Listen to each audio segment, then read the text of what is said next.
I'm Nicholas Bell with IONCINEMA, and I'm sitting here with Bertrand Bonello after TIFF 2016 with his new film Nocturama. So I guess let me start with the title, because during development it was Paris is Happening or Paris is a Feast. Yes. And then it became Nocturama. In fact, yes, Paris est une fête, which is the title of a Hemingway book. Yes.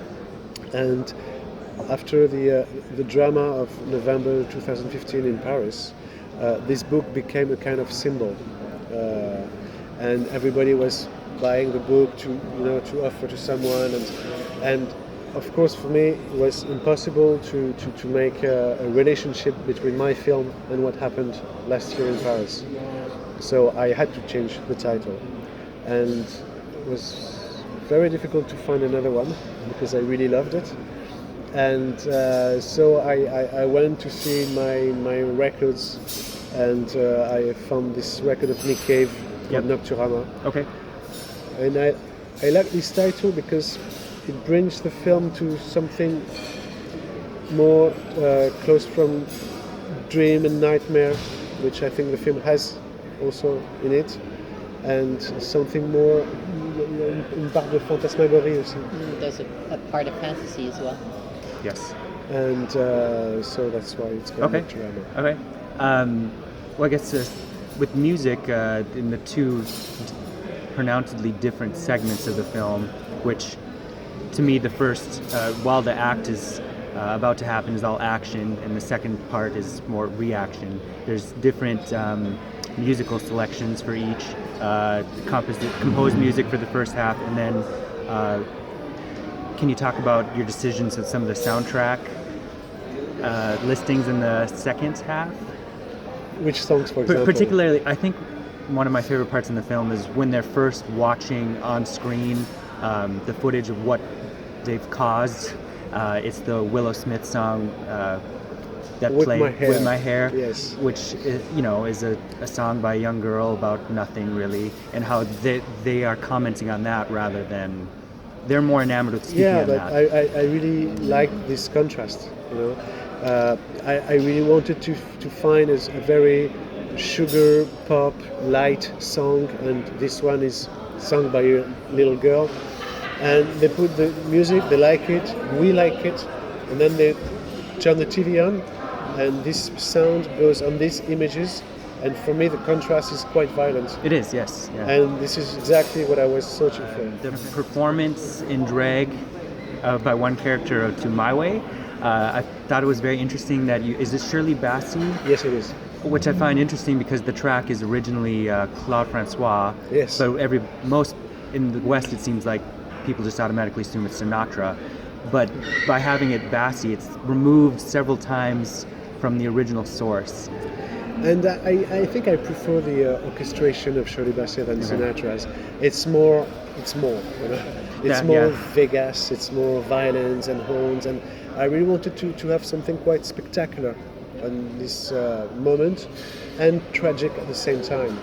And for me, this takes place in the second part of the film, in the mall, and it's a place where everything is possible, and characters, they allow themselves stuff that they would not allow themselves outside. And this guy, he's done something incredible, and he wants, he allows himself this moment, like if he was on a cabaret. And it's at the same time it's beautiful and at the same time tragic, because when you see the scene, the end is coming. Right. The whole notion of setting it in the kind of luxury boutique, which I believe is called La Samaritain. Yes, La Samaritain now is closed, but we had the structure. We were allowed to shoot dans les locaux, en fait. We were allowed to film within the building. Okay. But we have to rebuild everything inside. Oh wow! Okay. It's a huge work. I assume that's part of the levels of irony going on there. They are rebelling against kind of consumer culture, it seems, based on some of their comments, because there's no defined ideology, but yet they hide out kind of the bosom of consumerism almost, and their own reflections are in there. I would more use the word of ambiguity more than irony, because irony is like a judgment on the characters, and ambiguity is more what I was looking for, because it's difficult for them to be very clear in today's world, and I wanted this ambiguity to be also a reflection of the ambiguity of the world in which we live. Which actually makes sense based on the mannequins that you see, several of them wearing the same clothing. For example, right? yes. Okay. The targets that they hit, I found interesting, particularly the very striking imagery that's repeated of the Joan of Arc statue in flames. Was there anything specific? Well, Joan of Arc, c'est donc un gros symbole républicain de la France qui est devenu une égérie du Front National.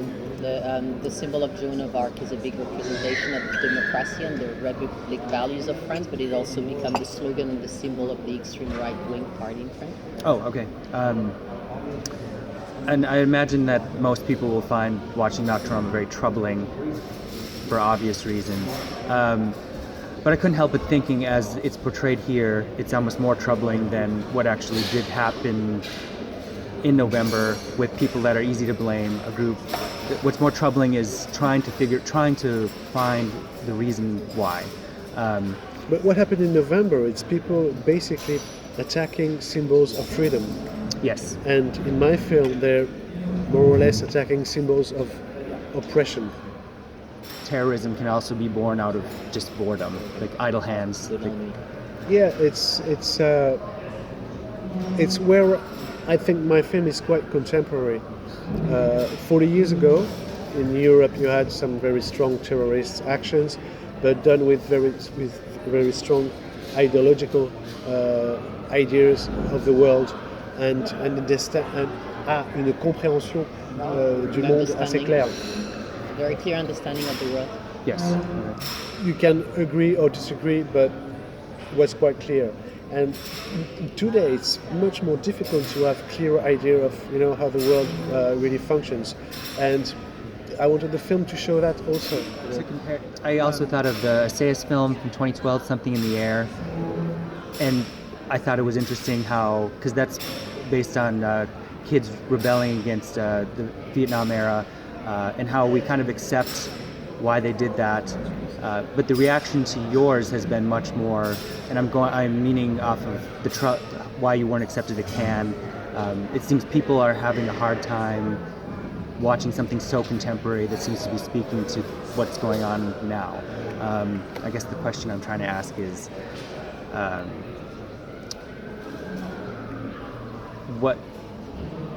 how has that affected as you were making it?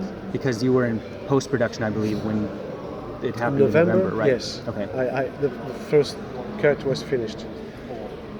So, of course, I was very upset and shocked as a person, but as a movie maker, I really tried not to think about it and to continue the film as I thought, because for me the stories are different. Of course, there is some relationship, and it's different. That's maybe the complex stuff about the film. So I didn't want the news to go and que l'actualité vienne perturber la fiction, parce qu'elles sont à deux endroits différents. That the current events influence the fiction because they are two separate items. That's true. Were you disappointed then at kind of the reaction, as most of us, I feel like we're following what was going to be selected at Cannes, and then all the back and forth about whether security was going to be okay with your film playing there.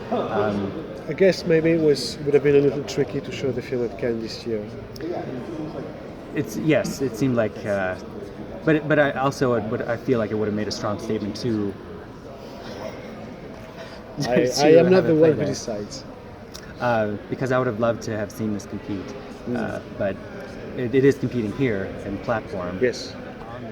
The time outlined in the first, there's a clock that appears telling us, the audience, what time it is as these actions are transpiring. And then when the event happens, that stops. And when we're inside the department store, the kids are the ones feeding us because they're obsessed with time all of a sudden.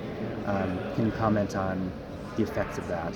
Well, basically there are three ways of using time in the film. The first half or whatever, it's about precision and simultaneity. Simultaneously. I can't pronounce this word. With some flashbacks that breaks this, but we go back to that. Second act, it's about time stops in a way. It's been exploding, and then they have time to lose, to wait. And it's another relationship with time. And many times they ask, what time is it? What time is it? What time is it? They have time to wait. And in the third act, there is a kind of un tourbillon du temps. A tornado of time. And we go back, change point of view, and it's just to rendre les choses un peu plus, tourbillonnantes en fait. To render this tornado effect.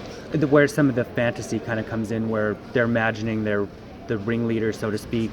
There's the one character that imagines him coming back, and we know that he's dead. Yeah, it's a moment where we leave reality a little, and we come back to reality with the police.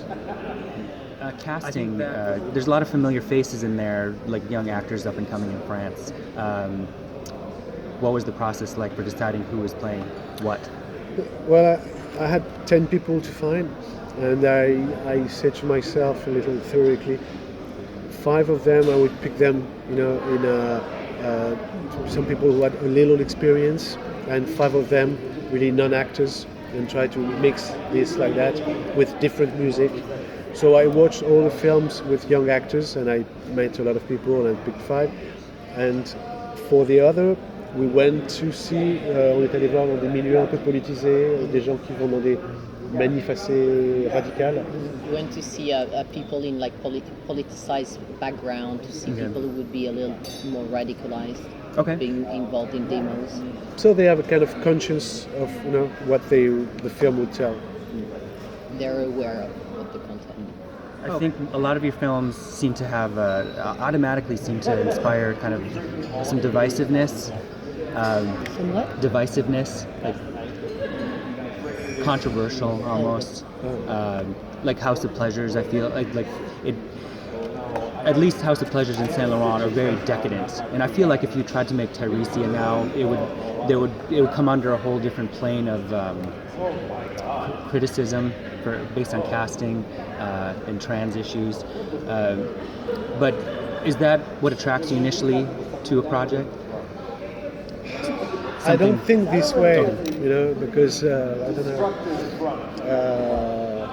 What attracts me first?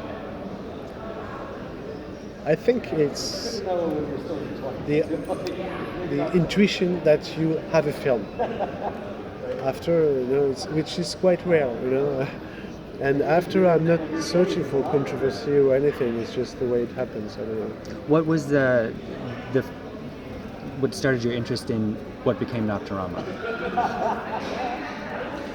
The intuition that I could go through a form, an action film, to have a political content at the same time. C'est quand j'ai eu le mélange de ce ressenti et que j'ai réussi à trouver une forme, que là je me suis dit voilà, là je peux faire un film.